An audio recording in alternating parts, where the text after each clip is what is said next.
Okay, it's recording. Okay, first we should acknowledge my glasses on my head. Aren't they cute?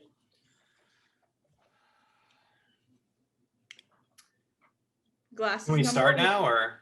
Oh. Hey everyone, welcome back to our channel. You won't believe the drama we just went through. Wait, we should clickbait this title. Our YouTube's channel got broken. deleted. No, okay. Hey folks, and welcome back to Elements to Analyze with Kevin and Leah.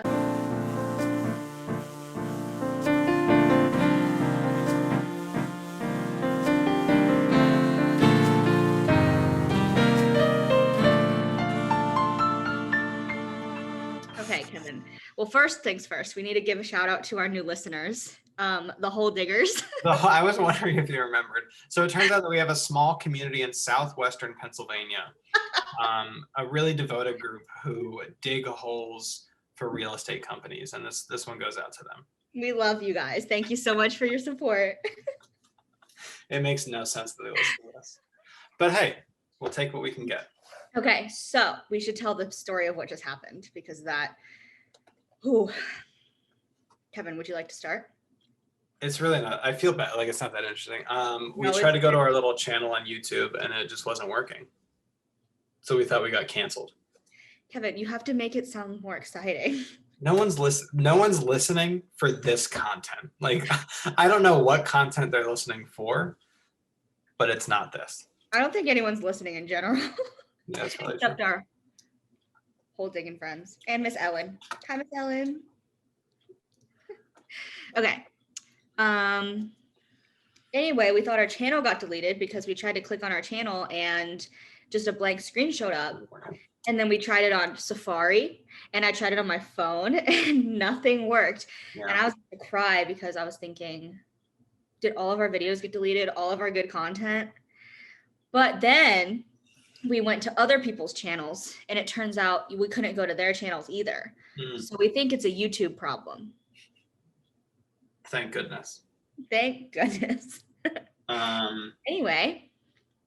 Well, we should update. Okay, let's see a little life updates. It's getting warmer. There's still snow on the ground, lots of it, but we've now been above freezing for maybe 4 days straight.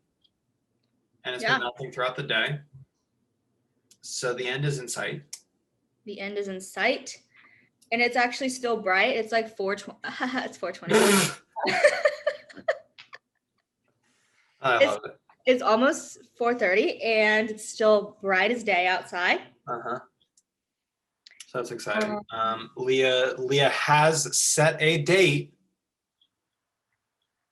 But we're not going to say the date because we don't want to it. For her comprehensive examinations. Woohoo! It's very soon. I'm really excited. So if you guys, what are the emotions going into it? Do you not want to talk about that? Wait, what do you mean? You already went through it. No, but like, what are your personal emotions going into it? Like, what are your thoughts? I think I'm like 40% just super excited because I think it's fun to like talk about your work with faculty members, especially ones who you really like and who, I don't know, I really like my committee. Yeah. So that's like 45%. And then like 55% of me is like very nervous, obviously. But also like very nervous. There's like a mixture of confidence plus non-confidence. I don't know what the opposite of confident is. Like not confident. It's like, you know, mixture, but I'm mostly just excited to, you know, talk about things and show off what I've done over the past 2 years. And I'm mostly excited to talk about systems thinking. What a astute way to think about it, Leah.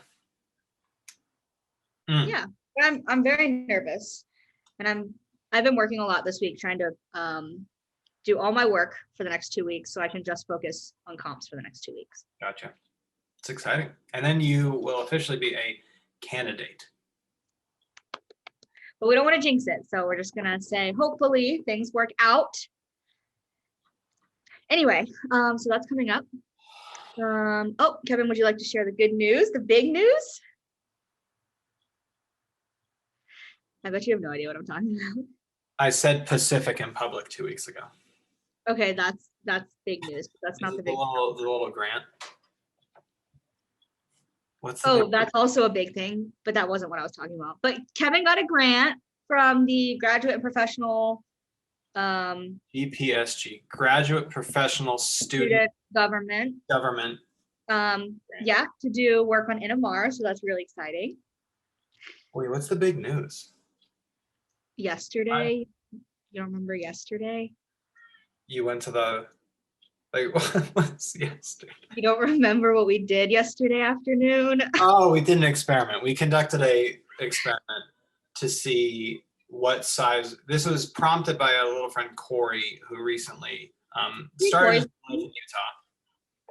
And he suggested a little experiment. I think there's a fight going on outside. A little experiment about what size of rock, when dropped from a bridge over top the mighty Iowa River, will break through the ice. We found it takes a really big rock. We didn't break through the ice. And we had pretty big rocks. Oh, that could be our first non-podcast post on YouTube, is you could post our footage. I will. I'll make a little video. We could do that. Yeah, it was just a fun little thing, just it's getting warm. We thought the ice would break. It didn't. It's thick. Okay, anyway, we should get into the crux of this video before it gets dark. Yeah, I'm just trying to figure out if they're fighting outside. I think we're good. Welcome to Coralville. Hashtag Coralville, all right. There's always stuff going on. So Leah, this week I wanted to ask you a question prompted by a little friend, just related to the idea. So my question, the idea of kind of uncertainty in college, but I think it relates to a lot of things. Like everyone has that feeling of, what am I doing with my life? The decisions I'm making now feel so monumental, and it's going to kind of set me on a trajectory for the rest of my life. So my question to you is, did you at any point in your undergraduate career go through that intense phase of like, what am I doing? Why am I doing this? Where am I going? Things like that. Kevin, thank you for your question. I'm happy to be here today. No, I did not. Yeah. Okay, so going into undergrad to now, was grad school the end goal going in, essentially? Yes. Okay. And at no point you felt like you were just like, crap, I don't want to do this whatsoever. Really? That's me now. But it was never like undergrad. Basically for my junior year in high school, I've had a plan and I've stuck to that plan and I've made it to my plan. How do you at like a 17-year-old be like, I want to be a grad student, like I want to go to PhD school? Well, I wanted to be a professor. Okay. Yeah. But yeah, how did you like know that? Do you know? I think I was lucky because like both my parents are in some sort of academia. And I've always loved teaching. I've always loved the profession of teaching at some level. And when I got to when I got to undergrad, I was like, wow, I really want to teach college. And then if you want to teach college, like pretty much you should probably get an advanced degree. And that's just like where it went. Let's unpack that a little bit. So did you not have, because I think I felt similarly about like the professor thing. And essentially every stage I went up in school, I was like, oh, this is the one I want to teach. Like in high school, I was like, oh, I could teach high school. But then after getting into college, I was like, no, I'd rather teach this. Yeah. But then I ran into the stumbling block of research itself is very disconnected from teaching, but you have to get a research degree to do this thing. And you didn't have that kind of disconnect? No, because I guess I never really thought about it that way. Oops. Because like, no matter what, if you want to be a professor, having a doctorate is just going to propel you way more than if you don't. And that's just like a fact of So it was a very like practical Leah thought of just like, it just has to be this way. Correct. Wow, good for you. But I don't know if that's necessarily a good or bad thing, because now that I'm here, like I still love what I'm doing. But I think that by having such like a narrow view of my future from when I was younger, it's definitely very scary now to be second guessing as a grad student. So it feels like it's more of a bad time to second guess. Like it feels like a bigger like crap. I'm a little bit older. I think so. Yeah. But I don't think so. Yes, I mean, I guess that's a whole other topic, but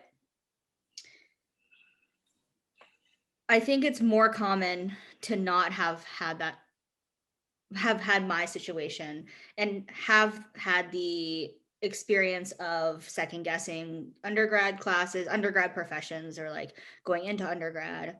Like, what was it like for you? Because I mean, I feel like you've wanted to teach for a long It time. was a while ago, Leah. So let me see if I I know. Do you even remember it? Like back in the one room schoolhouse that you went to? can. When was the first? I actually didn't have it until senior year, which even I felt was late. So it was, I think, I was similar to you in that early on, yeah, I knew I wanted to teach. That was just like the thing. I don't even ending up in chemistry itself was just like I don't know, it just happened. I don't think I was in love with chem from day one. And then I got to senior year and I was like, crap. And that's where I had the moment that I mentioned before of like, I really loved the teaching and I was doing organic wet chem research that I just had I cared zero shits about. Yeah. And was just like, I can't at this stage of my life, at the prime age of what, 21, 22, whatever I was, justify doing 5 years of crap that I really don't like at all just to get to the end point. So it felt like this black hole gap. I'm Oh, going to give up these 5 years of doing, because at that point I had no idea ChemEd existed. And that could have been a difference for you that you had known about it before. But not knowing that ChemEd existed, I was like, I'm not sitting here doing columns for 5 years just to be able to teach, right? that's nauseating thinking about that. So when did you find out about ChemEd? Junior year, Okay. or no, it was summer before. Maybe it was like end of junior year, summer of senior year, but I knew about it before even applying to grad school. Gotcha. So that's the difference for us. I would not have applied to grad school if I had to do wet lab research whatsoever. That's really interesting. Yeah.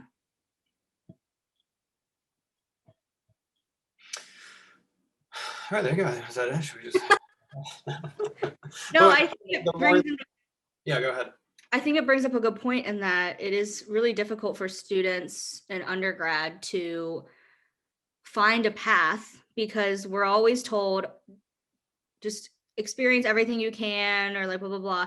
And there's a reality there that we can't do that. And we don't have the time, money, resources to experience everything possible.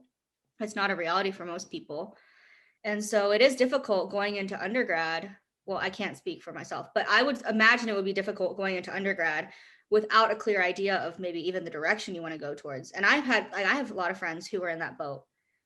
They're fine, but like I can imagine how stressful, and is there like a good solution to that?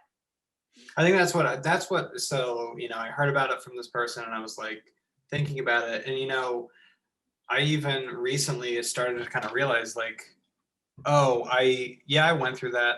But now is one of the first times in my life where I'm like, I know exactly what I want to do in a general sense. Like I think teaching organic at college, whatever, doing some sort of research, it's the first time I felt great about that, like the direction I'm heading.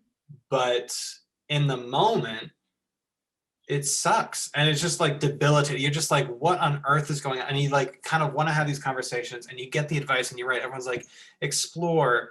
It's part of the journey's the point. Like, who cares about it? But that doesn't, and I think that's what made me think about it so much is I was like, crap, like at this point in my life, thinking about undergrads, what advice would I give that isn't the bullshit that you get? And that's what I've been struggling with. Ooh, that's a really great question. Because you're right, like as an undergrad, all you hear from the career development people, like older students, it's always, oh, just take as many different classes as you can, try to like dip your toes into every field. And while I think it's important to be well-rounded, that's not Yeah. realistic if you want to. It just adds more uncertainty to the pile. Like I'm Right. already uncertain between like A, B, and C maybe. I don't want to throw D, E, F, G in there. Like that just is gonna make it harder. That's a really good question. What would you tell someone? I mean, like, could it come down to asking them, what do you care about? But like, what if they don't know yet, Like, And that's I think the tough part is because it's like at 18, you have no idea, like in general, the kinds of things you'll be passionate about. Like, you're not an adult. I mean, your brain hasn't developed at that point. So like you don't know, and you learn more things in college. Is college even necessary? Is that the question we're getting towards? yeah, I think because college definitely adds the stress to it. And I really felt it at CMU because it was at first it was so cool to hear about people's passions. I was like, that's gonna be me someday. Like that'll be me.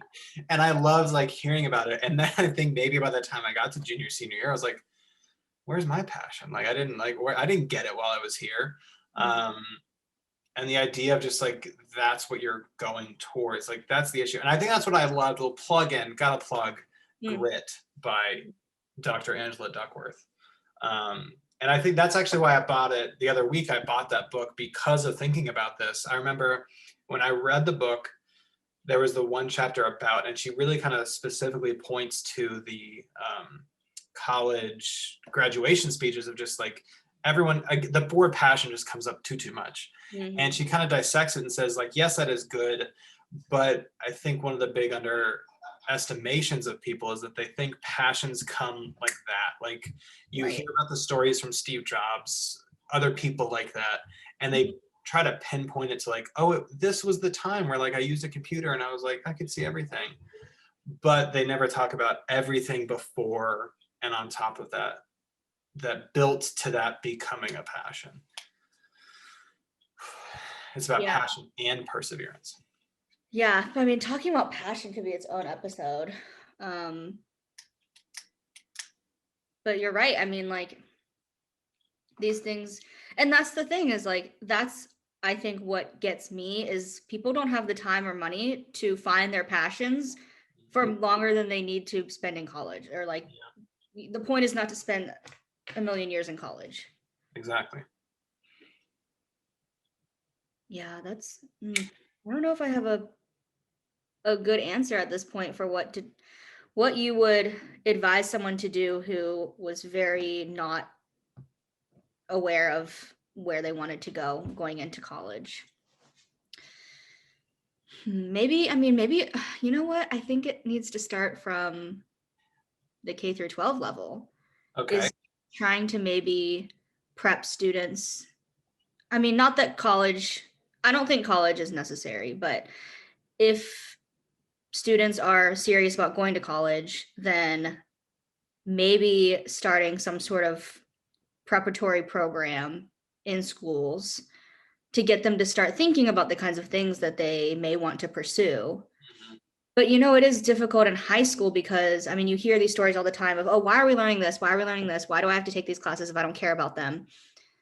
Maybe high schools need to start narrowing the scope of some of the classes that they provide, I guess, for students. Maybe like you need to start thinking about the direction you're going to from a younger age. I don't know. So almost the exploratory aspect of first and second year that we paint for college could be better built into junior, senior year of high school, essentially. I think so. Because I think I mean, my high school was luckily good at that, but I know so many people who weren't. Like, there are programs that schools don't have, or counselors. I mean, You're right that it does set up so much of what you potentially think might be a job option. Like I remember, I always think back, I didn't know computer science was a field until I got to college. Like I didn't know that coding existed, which when you think about it, like I'm not that old, okay? Like it was a bit ago, but it wasn't long enough ago that I shouldn't have like known about it. the computer wasn't invented yet. Before that, but so I was like shocked. And then what was shocking was getting to CMU and people, it was a major. I was like, get out of here. Like that was a thing. Yeah. Yeah. So maybe go ahead. go on. Because even thinking to Shelley with music therapy, I didn't know that was a thing. Like it's been more years. So Yeah. I do like the idea of almost some sort of just large catch-all course that just is a big introduction to different things in high school. Yeah. And like, yeah, I don't know, maybe a course like that, or like Like a seminar volunteer. type course. Like Yeah, you have seminar it in type course. college, but it's never thought of in high school, at least in the public school I went to or whatever. Hmm. Yeah, that's so Or like opportunities in high school, like volunteer opportunities through different organizations that you might find interesting, shadowing opportunities. Like there's so much that they could do in high school to sort of steer students in a way if they are thinking about college. Because like, I don't know, I just like can't imagine spending so much money for college without knowing what you wanted to do kind of going in. And I think colleges love that because obviously they love like people being vulnerable and taking your money. Like that's like what they want. So like, yeah, I do think a lot of our problems could be solved through K through 12 education. If only there was a framework for how to think about that. Yeah, you're right. And there's the other cultural aspect of college being assumed, like, and again, that's a privileged lens to look through, but in the types of communities where we grew up and schools we went to, if college was an option for you financially, whatever, even if it's not totally financially and you take out loans, like it was just assumed, like that's what you do next, not for a reason, you just do it. Mhm. Um, and there's that, and then we almost forget, especially as an 18-year-old, you don't think about the fact that college is just like a capitalist system. Yeah. They're just taking your money. Yep. That could be I mean, wow, I feel like I've gotten a lot of ideas of future episodes from this episode. Oh, mm, mm, But mm. yeah, I mean, I think that would be a more institutional structural change that we could be implemented. Yeah, maybe we should. That's a good. Let's weasel back towards individual Yeah. advice, guidance. Yeah. You know, Um, weasel back wasn't a good. That wasn't a good I phrase. guess Let's like circle back. Mm-hmm. let's circle back. I guess I would maybe just like talking to people in different fields. I mean, I guess I'm not the type of person who's gonna say just take as many classes as you can. No, like that to me Mm. seems, I mean, obviously you want to take different classes, diversity of classes, but to kill yourself over that was like the wrong phrase, but to like um stress yourself out over taking as many different classes as you can, I don't think is worth it in college. You're already under so much pressure. So I think that maybe taking maybe fundamental classes and then talking to people in different disciplines, friends of parents, or like, I mean, parents of friends, alumni from different disciplines at your school who would probably always be down to have a conversation about their work, right? Like stuff like that. Yeah, I think even with that, just being apprehensive of anyone, and even like beyond it, right? Anything sounds interesting in a 5-minute pitch too. Like, Right. and I think that's the other thing. You hear like everyone's job could be interesting, but you also need to give yourself the time, which I think is why that you're right that the class thing doesn't work, because like a one class is not going to give you a full Mm-hmm. look at a discipline or whatever. Same with Yeah, like like a speech. general chemistry is not going to make you want to be a chemist. Right? Like I think I used to always joke that there were a couple lectures that I would teach, like, and I felt bad, right? But at the end of the semester, there's always like one or two classes that are just like floofed in there that you just do them. And I was like, I just want you guys to know, if you visited school today and came to this class, you wouldn't major in chemistry. Like this wouldn't be the one for you. If you this is what a chemist does. Yeah.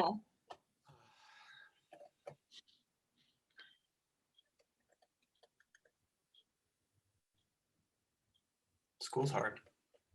School is hard and there's so much pressure put on students. Yeah, it's hard.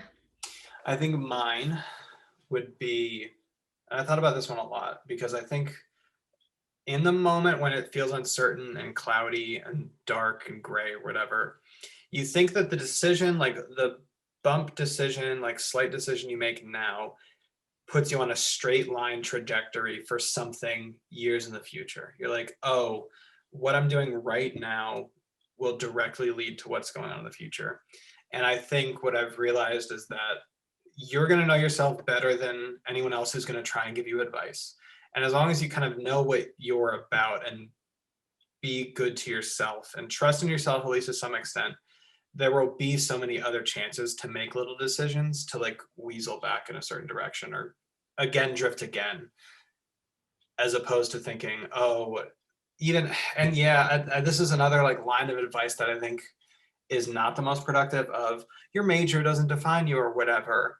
I mean, it narrows things for sure, right? Like you can't, after being a chemist in undergrad, I couldn't switch to go to music therapy afterwards. Like there's, right? Like be Yeah. realistic about it puts you in a field, Yeah. but doesn't specify the type of job you have. I love But that. within that, there's still a lot of wiggle room left in your hopefully long life. I love that. I love what you said about the decisions you make. There will be opportunities for you to make other decisions and other choices to put you on a different path or whatever. Yeah, I really like that. That's the key. There it is. Mm, Mm. mm. Yeah, I love doing that. We've done some. So ending on that nice note, let's talk about the fun ways that we've incorporated fun into our Zoom lives in the past 2 weeks, because it really like we've been getting pretty good at it. My favorite one so far has been, well, other than the Pacific example, that was hilarious. We'll unpack Pacific after this. Yeah. My favorite one was in our class. Like, it's just like people just know me and Kevin are just like ridiculous, right? So like in our ethics class with our whole cohort, and there are people in our class, there are people in our class who like know that like, or like have conspiracies about us, right? Like it's just fun. So in our ethics class, I hopped onto the class like 1 minute late, and Kevin was there he was the only one with his camera on, and I have my camera on. And Kevin was like, when I got onto the Zoom, he was like, and I lost it because our cameras were the only ones on in this whole Zoom class. It was really funny. Whew. That was my favorite. That was a fun one. We did one recently. The background one was funny. Background was good. Leah gave, so her current background, she gave me a screenshot of it, and then I made it my virtual background. And we got some comments and likes, comments and subscribes. But the Pacific thing, I don't think we've talked about it on this podcast. I don't think so. But something I've thought has been funny for months at this point is intentionally saying words incorrectly. That's it. That's it. I wish I could explain it more, but it's just that. Yeah. It's a fine balance to figure out what fits where. One of the first ones we started talking about was, instead of saying specific, say Pacific. And we've joked amongst friends. It's been just like haha, wouldn't it be funny if? And then one day we were in this, it was a panel discussion that I was on the panel for, which makes it worse. And it was about like going through the college process. And so I just gone through it. Which is a pretty serious topic to be discussing. Like, you could argue that. Yeah. And it was like, there were like 5 people on the panel and like 4 people showed up, right? So it's just that. And you're like, this is in and of itself, I think it's valuable, but there's going to be some way to spice this up on Zoom. Yeah. So I worked up the courage. My heart was racing the entire time. I was sitting right here and I was thinking, I was like, I could do this. I could do this. I constructed the sentence in my head. And I think, okay, let's see if I can do it. So wait, you asked the question. Do you remember the question that was? So I was like, so what do you do when you really just don't know the answer to a question that someone asks you in your oral exam? So I unmuted myself.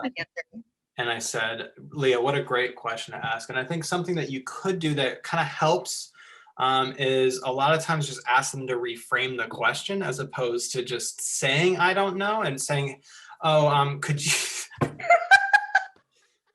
Could you please be more specific about that or kind of reframe that in a different way so that maybe I can understand it better? And I got through it. I didn't break. No, it was perfect. That's why it was so funny, is because it was so natural and perfect that he genuinely just sounded stupid. My heart's racing even right now.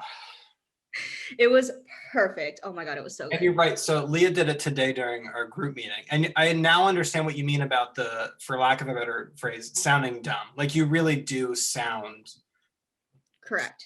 Yeah. Unintelligent. Yeah. But I did go through, so Leah did it today during group meeting, and I had a vague sense of what I think other people might feel, where like later on, you're like, wait, did she say that? Like, what did that, maybe I just misheard that. And you start to second guess yourself. Mm-hmm. Mm-hmm. That was a good one. That's it. That was fun. I think that's it for the fun Zoom things. So, just like, you got to make some fun out of this. Yeah. Zoom. You got to make some fun out of Zoom school. Yeah. What should we do tomorrow during ethics? Yeah, we only have a couple times left. I know. Maybe we should switch backgrounds. That's what I was thinking. Okay. So I'll send you a picture of this, and Yeah. you send me a picture of that. I already Yeah. have it, so. Perfect. And we got it. Someone has to, maybe we should send Megan a picture of. Yeah, we can figure out a different one for Megan. We'll figure out what Megan can do. Yeah, that's a good idea. Okay, well, I think that exhausts the time that we have for today. Oh yeah, because we have to go walk before the sun sets. Yeah. You have to write down the ideas that you thought about. Yeah. I actually, can we stop recording so I can tell you? Yeah. Okay, but paper that you can write down on. That's cool. Yeah. It's over on the. Just kidding. Bye, folks, and welcome to. Oops.